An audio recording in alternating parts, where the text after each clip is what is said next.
Ambassador, I have a number of yes/no answers, and if you feel you cannot answer them yes or no, just say you cannot, and I'll move on to the next question.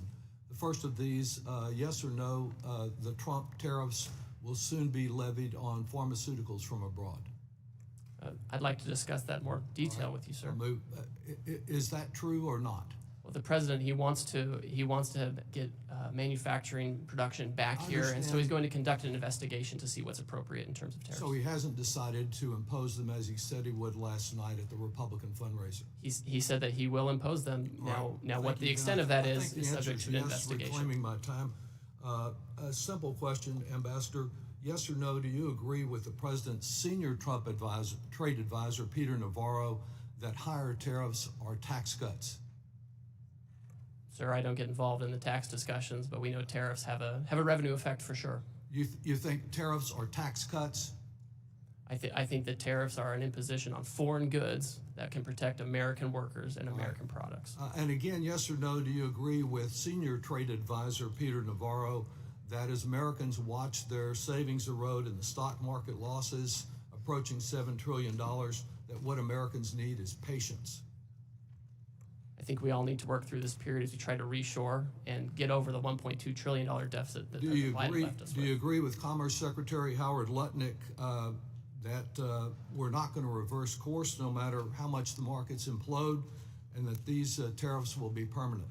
Well, the president has directed that we're negotiating with willing partners, and that's where I'm keying my guidance from. You just referenced the United Kingdom, and you have claimed that these trade deficits require these tariffs. Is it correct that large Trump tariffs were imposed on imports from close allies like the United Kingdom and Australia, even though we have a sizable trade surplus with each of those allies?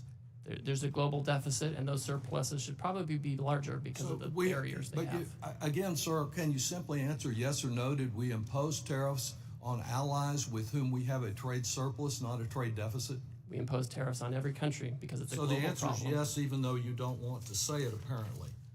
Let me ask you also about experiences during the first Trump administration, because at that time there was discussion about the impact of the retaliatory tariffs from China on farmers.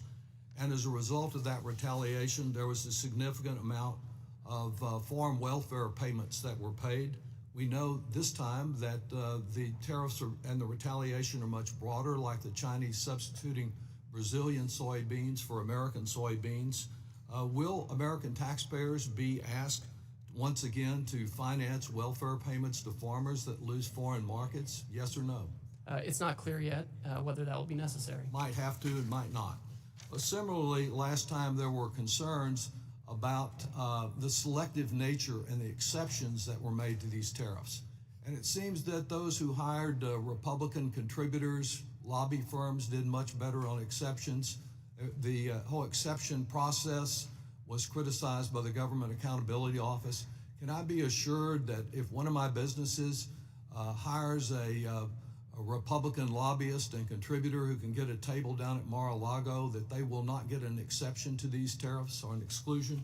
There are no exceptions or exclusions to this program exceptions for the president. All right. You know, it's not one of my regular allies, but the National Taxpayers Union sent me a question yesterday, and I'll pose it to you as they did to me.